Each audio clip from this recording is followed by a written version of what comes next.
আমি আশা করব সরকার তাকে দ্রুত মুক্তি দেবে, যত দ্রুত সম্ভব।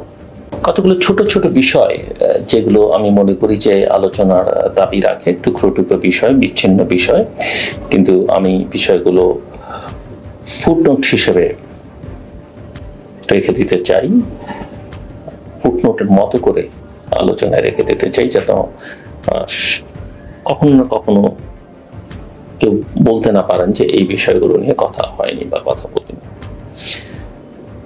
একটা বিষয় মব জাস্টিস নিয়ে আমি আগেও কথা বলেছি। সাম্প্রতিককালে এই যে ঢাকা বিশ্ববিদ্যালয় এবং জাহাঙ্গীরনগর বিশ্ববিদ্যালয়ে দুজন ছাত্রকে পিটিয়ে মারা হলো, এবং এর বাইরেও আরেকটি ঘটনা ঘটেছে, এটা কোনো অবস্থাতেই গ্রহণযোগ্য নয়, কোনো অবস্থাতেই কাঙ্ক্ষিত নয়। এই চিত্র আমরা আগেও দেখেছি, এই সংস্কৃতি বাংলাদেশে আছে, কিন্তু এই সময়ে এই ঘটনা ঘটবে,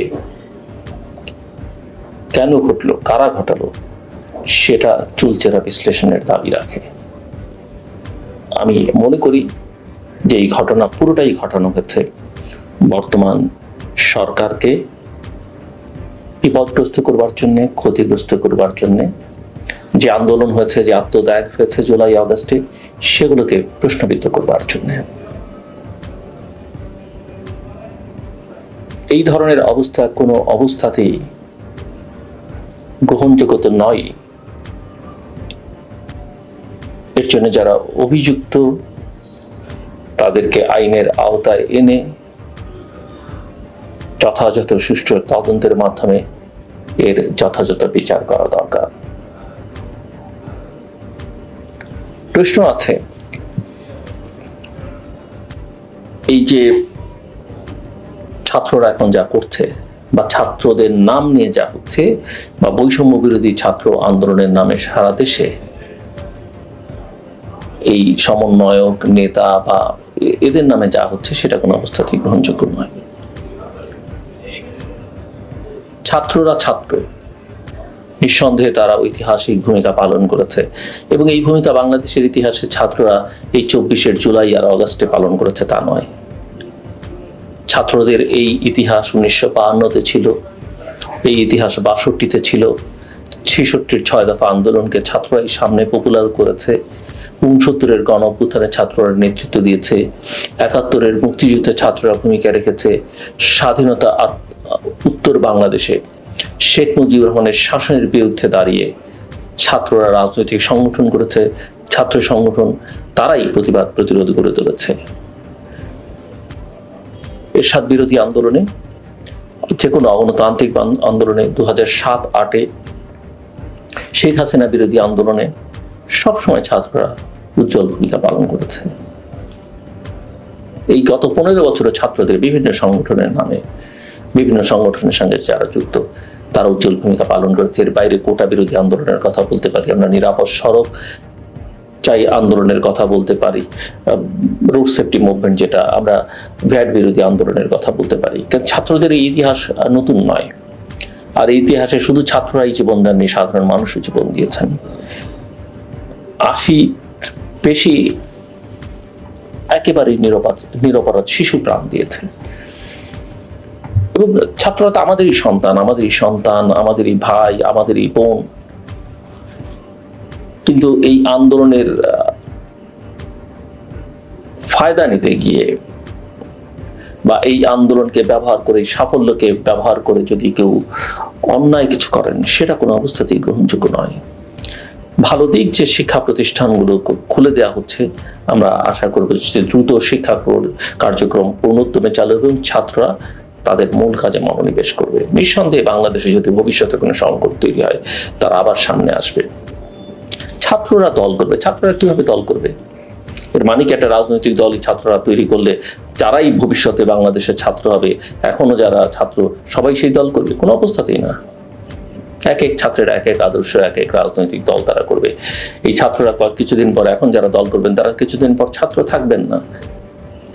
এই বিষয়গুলো সবার আসলে বিবেচনার মধ্যে নেওয়া দরকার।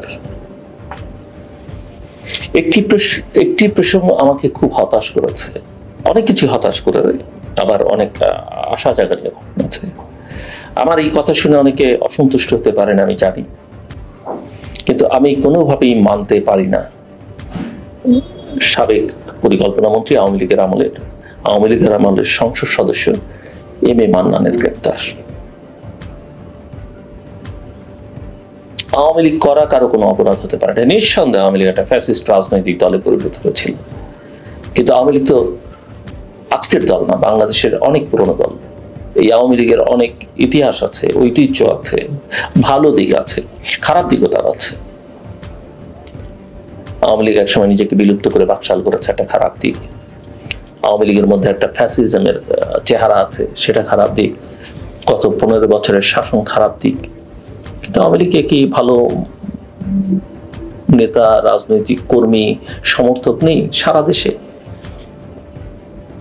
দশকের পর দশক ধরে তারা কি এই দলটির সঙ্গে ছিল না? কাজে এই দল করলেই কেউ খারাপ বা সরকারে থাকলেই কেউ খারাপ, মন্ত্রী হয় খারাপ, এটা আমি অ্যাকসেপ্ট করতে পারি না। আমার দেখা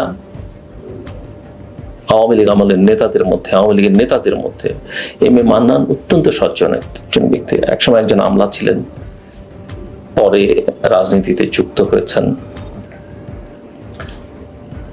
এই আমলে মান্নান সাহেব মুক্ত থাকতে পারলেন না, কিন্তু একটা বিমান দুর্ঘটনায় সবাই মারা গেছে, তিনি কিন্তু জীবনে বেঁচে গিয়েছিলেন।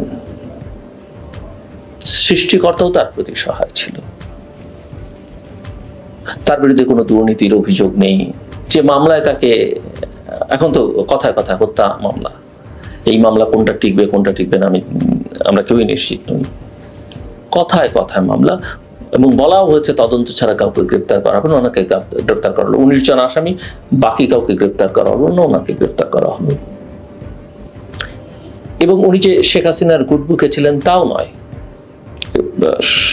শেষ টার্মে তিনি মন্ত্রী হননি, এবং তার অনেক দুঃখ, কষ্ট, গঞ্জনা ছিল, অনেক অসম্মান, অপমানের কথা আমি জানি। লাঞ্ছনার মধ্য দিয়ে তিনি গেছেন। রাজনীতি করলে আওয়ামী লীগ করে মন্ত্রী হয়েই, এমপি হয়ে যে সবাই খুব ভালো ছিলেন তা না। অনেকে শেখ হাসিনার ধারে কাছেও ভিড়তে পারতেন না। কাজে এই মানুষটিকে আমি তাকে চিনি, বেশ ভালোভাবে চিনি, জানি, এবং আমার সঙ্গে অনেক একমত হবেন। এবং তিনি গ্রেপ্তার হওয়ার পরে কিন্তু ছাত্ররা মিছিল করেছে, এবং বৈষম্য বিরোধী ছাত্র আন্দোলনের সঙ্গে যুক্ত ছাত্ররাও এই মিছিলে অংশ নিয়েছে।